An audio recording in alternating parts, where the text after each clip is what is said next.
Aid and attendance support is available only to veterans and surviving spouses who meet eligibility requirements. Eligibility requirements makes sense, right? There's eligibility requirements for every single VA benefit that's out there. This one's no exception or the rule.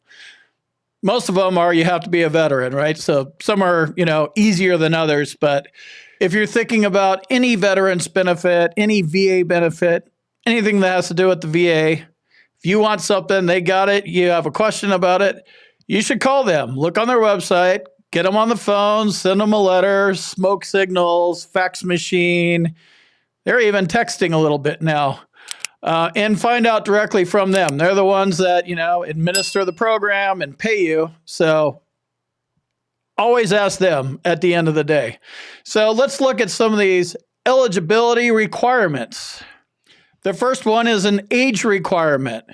To receive this pension, a veteran must be at least 65 years old, or you need to be the surviving spouse of a veteran that has not been remarried. If you are remarried, then you're no longer the surviving spouse. I mean, you are, but you're a remarried surviving spouse, and that removes you from some of the benefits. DIC benefits, there's other ones. So keep that in mind. Again, if you need clarification, you can always ask the VA on this stuff. If you were stationed at Camp Lejeune between 1953 and 1987, or you were there between those years, you may be entitled to benefits. Check out the link in the description to see if you qualify. If you're the child of an eligible veteran or surviving spouse, you should also be aware of this benefit. Why is this? Because you might be in a situation where you're going to be the caregiver and you could receive some compensation for that. I'm going to go into that in a little bit more in a minute or two here. So if you are the dependent or grandchild or kid or whatever of a veteran or surviving spouse, this one's for you. You should probably be aware of this. You have to be a wartime veteran. Veterans must be considered wartime veterans, meaning they served at least 90 days and served at least one day during the wartime dates below, but not necessarily in combat. This is a good one, and these things get kind of difficult and tricky. You have combat veteran. They pin combat veteran label on you. That's what they did to me. Not looking for it, just I got it stuck to me. They also have wartime veteran. So you need to serve in this period, but you don't necessarily need to be in combat. So you're a wartime veteran. You served during a period of war. Here's the dates.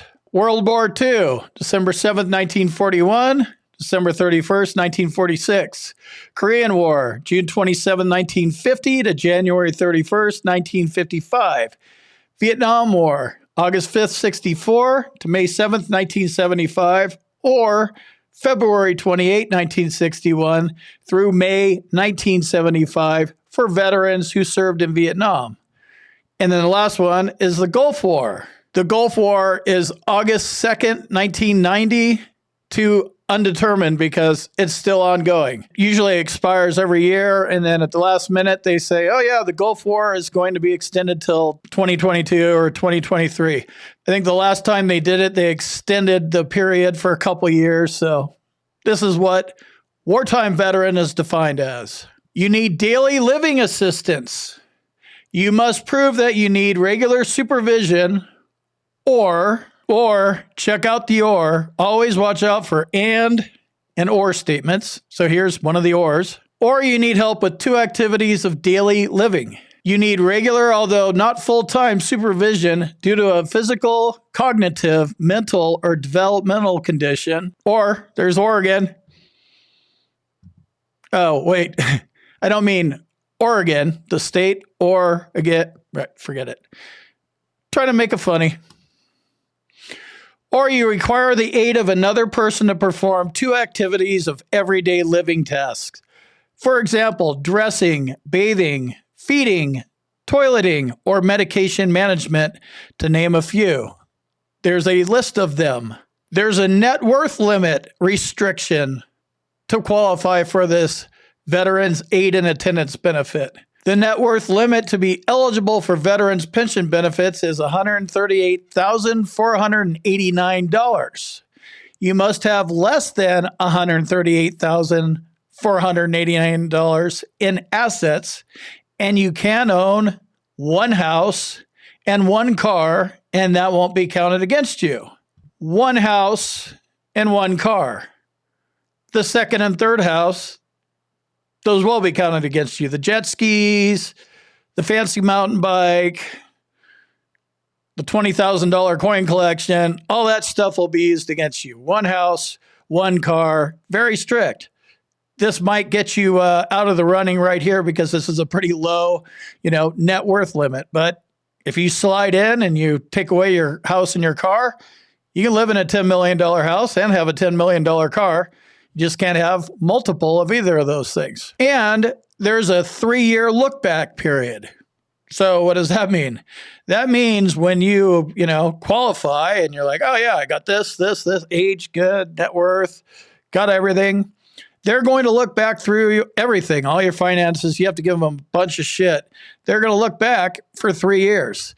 So if you're like, I want to qualify for this, then, and you have money to get rid of, then you're not going to be doing this for 3 years because they're going to look and they're going to find it.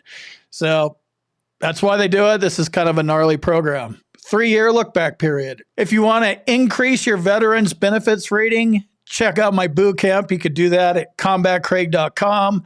I hold live sessions for boot camp members. I also have an email address. You guys could talk to me. We could talk face to face. My next live session is actually next week. So that's available to you if you want to learn what I know. I teach it in boot camp. A family member can be a caregiver. Remember when I said that if you're a kid or a grandchild or something, you should pay attention?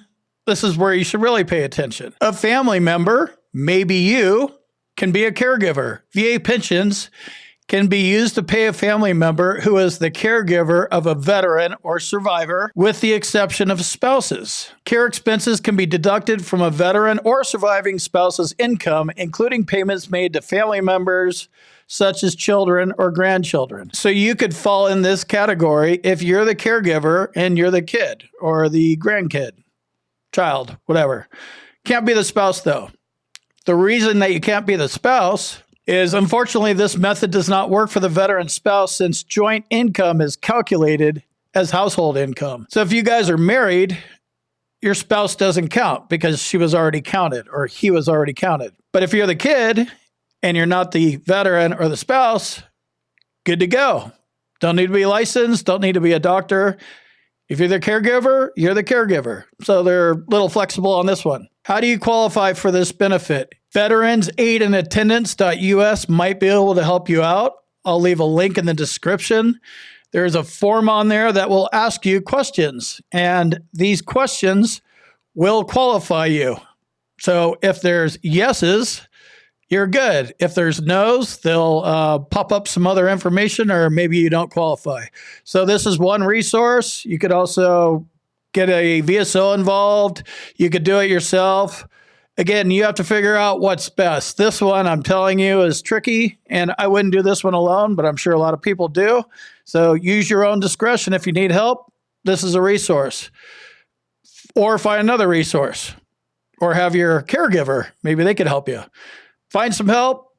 Get somebody else to double check it and make sure that you qualify, because they ask for tons of shit. If you have questions regarding the Veterans Aid and Attendance benefit, you can check out VeteransaidandAttendance.us. They have a frequently asked questions page. Here's a little snapshot of it. If you've had enough of the VA claims process and you want to lawyer up, you might want to check out Hill and Pondon at hillandpondon.com to see if they could help you out with your VA claim. All right, let me know if you've gone through this process or you have any kind of aid and attendance. Leave a comment below. And go ahead and click that like button or dislike button, depending on what you're feeling about this video. And I'll see you in the next one.